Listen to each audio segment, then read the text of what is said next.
Bonjour, bonjour et bienvenue sur Opinion TV. Mbote bisika nyonso bozwami. Merci pour l'attention. Pe fidélité nabino ndenge tolobaka yango toujours. Merci pour vos 1, 2, 3 minutes nabino. Oyo bo consacrera pona kolanda biso. En tout cas tolobaka yango toujours du fond du cœur. Merci, merci, merci. Nabino nyonso yo pende ko tomber na chaîne nabiso lelo pour la première fois. O s'abonner ko sala biso esengo mingi, o tika commentaire na yo, sens-toi libre, et ko sala biso vraiment esengo koyeba ete ozali koyeba ete oza kolanda biso, bo commentaka donc oza libre car ndenge chaîne yango lobby opinion, donc opinion na yo eza prise en compte, opinion ndekopé eza prise en compte. Ndenge tomoni image eza ko défilé, ya papa na biso Charles Bameko ainsi que son épouse Mami. Ces derniers temps yango ndeza kolobama sur les réseaux sociaux et na yeba kina kolanda bandeko ebele ba yebi na koloba soki balali na butu bazobenga na ba live ebele par-ci par-là que oh na lala kina butu na lotaka papa Charles nu na lala kana butu na loti abimeli ngaza kina bilambata za ki mutakala eza kolobama mingi. En tout cas ba misusu eza kokamwisa bango, ba misusu baza ezo kolekela batu. Comment expliquer olalaka olotaka mosali ya nzambe nu? C'est ça likambo tolingi moke ko solola lelo pona communauté na biso soki likambo ezangi makambo ebimaka de gauche à droite. Alors baza koloba baza kolota pasteur Bameko nu. Biso moko toyebi congolais soka yoki kaka nu directement amemi yango na angle ya kindoki. Si congolais soka monika ka nu oyo Mimi Chibola abenga ki nui. Donc congolais soka monika ka nui ai seke mudo yaza ndoki.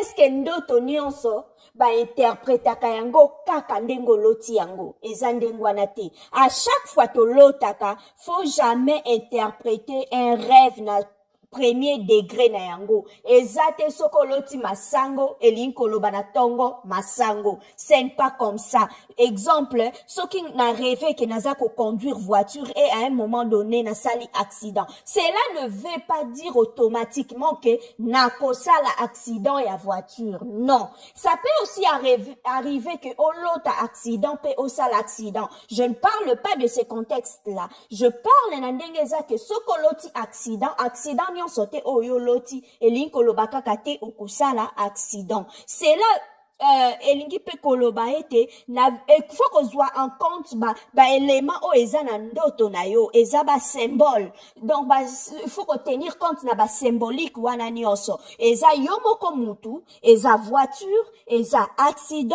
il faut koyeba kosala kokangisa ba élément wana nyonso po ozwa interprétation ya ndoto na yo. Peut-être que ozotambusa bo moi na yo mabe. Pour voiture eza yo mutozo poussa. Peut-être que vie na yo ozo conduire en mabeko qui peut causer l'une des interprétations.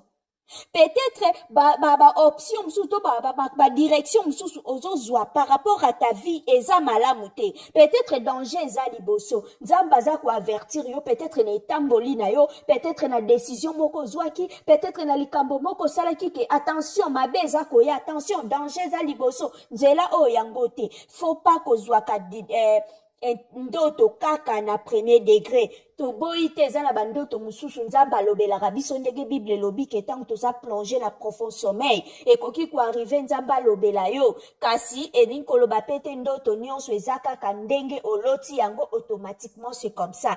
Je sais pas makanisi na yo ezalaki nini po okoma ya kolota pasteur Bameko nu. Peut-être que tout se passe dans ta tête au monakaye comme un pasteur ou au monakaye comme un homme, comme ton mari, comme ton copain. Pour battre mususu bazabongo pasteur a ote na liboso ye na makanisine déjà déshabillé qui est déjà zo mona donc o penza bel homme ngana iso eto sangani featuring donc ko pesa ngana e penza donc au moins na mutuku na sia déshabillé qui na e pasteur donc ya amona rane kutalanda rane mate ya te so razo taleka o boye aza boye boye penza boye azo azo fantasme na sur l'homme de Dieu. Na butu c'est normal o koma rolota bandoto suki ya ndenge nini po na butu tangu cerveau na biso epemaka tangu to lala ka cerveau ereza ko pema ezaka na ba image ba makambu o nyonso to emmagasinaki ekomaka siko lokola film yango monaka ba dose mususu ya morphine avant bachuba yango mutu na hôpital basengaka mwa balobi na yo kanisa likambo moko ya malamu avant bachuba o yango posi bameki kolalisa yo ekokanisaki likambo moko ya mabe to likambo seni moko ya kitoko te bandeko nanga okomona makambo okolota tango kozala na se ya anesthésie wana okolota bamakambo moko bizarre donc avant bachuba o ba certaines doses balobaka kanisa likambo moko ya kitoko après basali yo piqûre wana pour dire que tango tolalaka cerveau na biso eyebaka nako ekomaka lokola film bamakambo ebele esanganaka. Alors, faut faire attention avant de dormir. Lingaka okanisa makamba malamu. Sambeli na yo, yango ezaka bien. Avant olalo, sambeli na yo, nyonso komi kimia, pe olali na kimia na yo. Ba misusu balobi yo, no, guys, na kotaka postra pona sambela, na komi kuna boye, na kanka na komi ko sambela kuna, na komi ko lota bandoto mabe, na komi ko lota ba makamba compliqué. Ndeko nanga, tangu yo koti déjà na direction ya prière, ya combat spirituel. Yebaka yango déjà au déclarer guerre donc rando na yo commis permanent avec l'ennemi il faut à la muta mabondeli soko zano muta mabondeli te ko kende prière combat spirituel te pour kuno ke ko déclarer guerre ou ke ko déclarer combat alors faut à la bien armé alors faut à la prêt na bitumba à tout moment c'est pas pour rien ba koti sarabino kuna prière à tout moment na midi bo sambela kana tongo bo sambela rapo batu nyonso baza makasi ndenge moko te bo tuna bato basambela kana basalaka na basambelaka na ba groupe ya ba intercession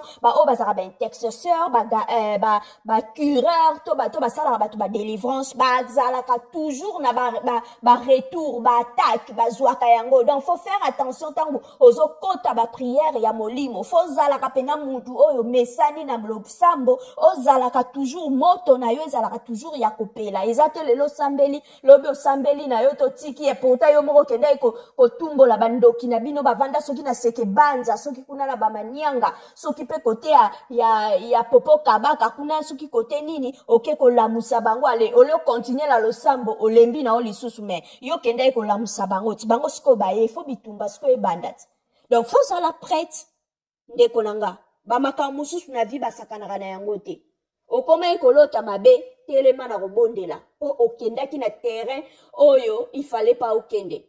Délivrance balobaki zaka processus ezato kotika prière lelo silien yo kenda ke bondeli ba milimo wane lamuki bakotika okimia te yosko fo moto na yo eza mwinda na yo eza la ropela moto no ya losambo esengeli na yango eza la ropela to eko défendre pasteur ba mekote mais tozo talisa kaka ba makambo mususu ya mike o ezaka ke po oloti bazobeta yo ou bien oloti ba pesi yo coupe elinko lobateke na tongo yo kozwa coupe ok kozwa coupe du monde ndenge nini yo ko betaka bale te yo ko Messi te yo ko nani Ronaldo te kozwa la coupe du monde ngo wapi peut-être ezali ndoto wana ezolakisa yo ke okoma na confiance en soi que tu peux oser, que tu peux aller au-delà, que tu peux se fournir effort, qu'on remporter quelque chose ya munene. Et ça peut-être image wana balakisio ba pesio alors sur lotindoto yebaka ko analysaka ba élément o eza na ndoto po opesa signification na yango